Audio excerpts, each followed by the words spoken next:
నమస్కారం. 99 కి స్వాగతం. మీరు ఈరోజు చేయబోయే వంట ఏంటి? స్పెషల్ ఏంటి? స్ప్రౌట్స్ కర్రీ అండి. మొలకవెత్తిన పెసలు, శనగలు 1 కప్పు, ఉల్లిపాయ 1, పచ్చిమిరపకాయ 4, కారం కొద్దిగా, పసుపు కొద్దిగా, ఉప్పు తగినంత, టమాటాలు 2, చోలే మసాలా కొంచెము, ధనియాల జీలకర్ర పొడి కొంచెం, ఆయిల్ కొంచెము, కరివేపాకు కొత్తిమీర కొంచెము, అల్లం వెల్లుల్లి పేస్ట్ 1 స్పూన్. ఫస్ట్ స్టవ్ వెలిగించుకుందాము. 4 టీ స్పూన్స్ వేసుకోవాలి. పోపు దినుసులు వేసుకోవాలి.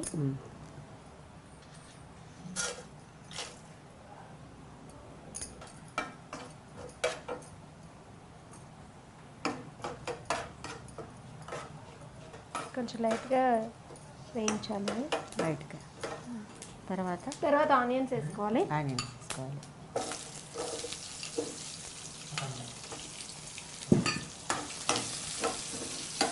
ఇప్పుడు పచ్చిమిర్చి వేసుకోవాలి.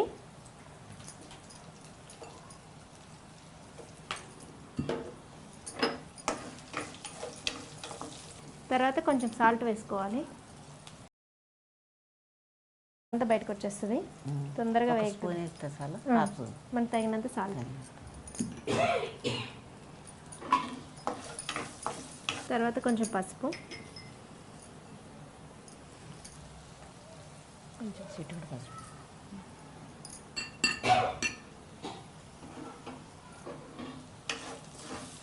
తర్వాత కొంచెం అల్లం వెల్లుల్లి పేస్ట్ వేసుకోవాలి.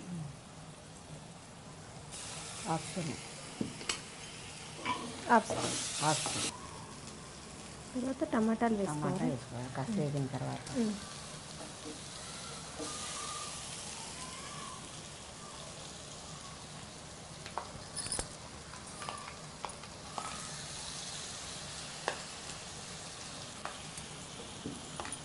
కొంచెం కరివేపాకు వేసుకోవాలి. తర్వాత అంటే మీరు ప్రతి కర్రీకి అల్లం పేస్ట్, అల్లం వెల్లుల్లి పేస్ట్ మంచిది కదండి. హార్ట్కి కూడా చాలా మంచిది అంటారు వెల్లుల్లిపాయ. అది అంటే కొంతమంది పడదు కదా, అంటే మనం ఓన్గా ఇంట్లో ప్రిపేర్ చేసుకుంటే అది బాగుంటుంది. ఇంట్లోనే అంటే కొంతమందికి ఇష్టం ఉండదు అల్లం పేస్ట్. ఇష్టం లేనప్పుడు వెల్లుల్లిపాయలు ఉంటాయి కదండి, అప్పుడు దానికవే నూనె వేసేసుకుంటే టేస్ట్ ఉంటుంది. 2 నిమిషాలు మూత పెడదామండి. ఇప్పుడు ఒకసారి మగ్గిందో లేదో చూసుకుందాం. అంటే మగ్గింది. ఆ తర్వాత ఏం వేయాలి? కొంచెం కారం వేయాలి.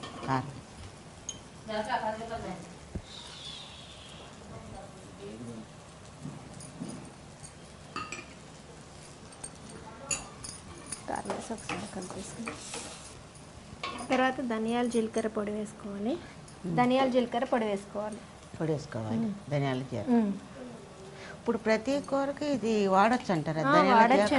వాడచ్చు, లేకపోతే ఉట్టి జీలకర్ర పొడి వేసుకోవచ్చు, లేకపోతే విడిగా ధనియాల పొడి వేసుకోవచ్చు, ఎవరికి టేస్ట్ తగ్గదు. కానీ ఇట్లా మిక్స్ చేసి వేస్తేనే చాలా టేస్టీగా ఉంటాయి కర్రీస్.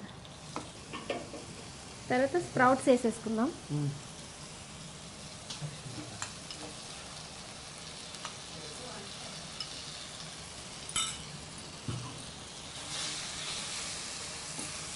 ఇవి ఆల్రెడీ బాయిల్ చేసి పెట్టుకున్నామండి. ఎక్కువ టైం పట్టదు, మనకి టైం సేవ్ అవుతుంది. మొలకెత్తిన స్ప్రౌట్స్ అయితే పిల్లలకి కూడా చాలా మంచిది, పెద్దవాళ్ళకి అండి చాలా మంచిది అనమాట. విడిగా పెడితే వాళ్ళు తినరు కదండి. ఇప్పుడు మంచిది అంటే దేనికి సంబంధించి? విటమిన్స్ చాలా ఉంటాయి ఇందులో. దానికి హెల్త్ చాలా హెల్తీగా ఫుడ్, విటమిన్స్ కూడా చాలా బాగుంటాయి. ఇలా మూత పెట్టేసుకుందాం. లోపు మీరు చిన్న చిట్కా చెప్పాలి. ఇప్పుడు అందరికీ పింపుల్స్ సామాన్యంగా వస్తూ ఉంటున్నాయి కదండి. అది వచ్చినప్పుడు ఏం చేయాలంటే వేడి నీళ్ళల్లో కొంచెం వేపాకులు వేసుకుని ఆవిరి పట్టాలి. ఆవిరి వల్ల పింపుల్స్ తగ్గే అవకాశం ఉంది. అదండి విషయం. ఇప్పుడు కొంచెం వాటర్ పోసుకోవాలండి. వాటర్ పోసుకుని మనం ఇది చోలే మసాలా కొంచెం వేసుకోవాలి. సరే కలిపేసుకుందాం. వేసుకుని మూత పెట్టేసుకుందాం. మూత పెట్టిన తర్వాత 10 నిమిషాలు 5 మినిట్స్ మగ్గనివ్వాలి. 5 మినిట్స్ కుట్టుకుపోతుంది. వాటర్ అంటే అన్నీ అవి మగ్గిపోయినాయి కాబట్టి వాటర్ అయిపోయేంత వరకు ఉంచుకుంటే సిమ్లో పెట్టకుండా ఎక్కువగా కొంచెం ఫ్లేమ్ పెట్టుకోవచ్చు. చెప్పండి, ఇప్పుడు రైస్లోనే తినాలి లేకపోతే ఇంకా దేంట్లో నంచుకోవచ్చా?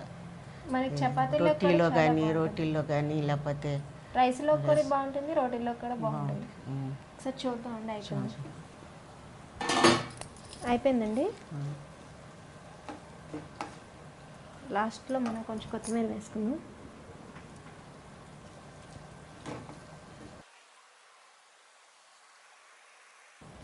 స్టవ్ ఆఫ్ చేసేసుకుని సర్వింగ్ బౌల్లోకి తీసుకుందాం.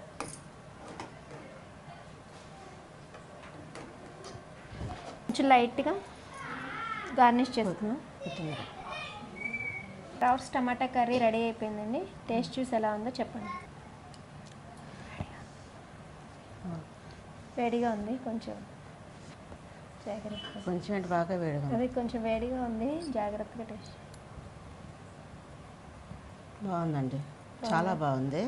కానీ రైస్లో కన్నా చపాతీల్లోకి రోటీలోకి చాలా బాగుంటుంది. ఇంకా ఇది థ్యాంక్ యూ.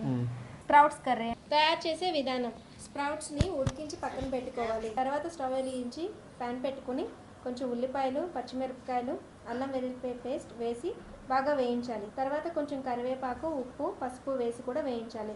తర్వాత కొంచెం టమాటా ముక్కలు వేసి వేయించాలి. తర్వాత ఉడికించిన స్ప్రౌట్స్ని కూడా వేసి వేయించాలి. తర్వాత కొంచెం ధనియాలు, జీలకర్ర పొడి వేసి కూడా వేయించాలి. తర్వాత కొంచెం వాటర్ పోసుకుని కొంచెం దగ్గరికి అయిన తర్వాత చోలే మసాలా కొంచెం ఒక హాఫ్ స్పూన్ వేసుకుని కొంచెం కొత్తిమీరతో గార్నిష్ చేసుకుని దించేయడమే. నమస్కారం. చూసారు కదండి ఈరోజు స్ప్రౌట్స్ కర్రీని. మీరు కూడా ఇంట్లో ట్రై చేయండి. డెఫినెట్గా మీ వాళ్ళకి, మీ పిల్లలకి బాగా నచ్చుతుంది. Thank you. Subscribe 99 Reels. Thanks అండి, చాలా బాగా చేశారు ఈరోజు.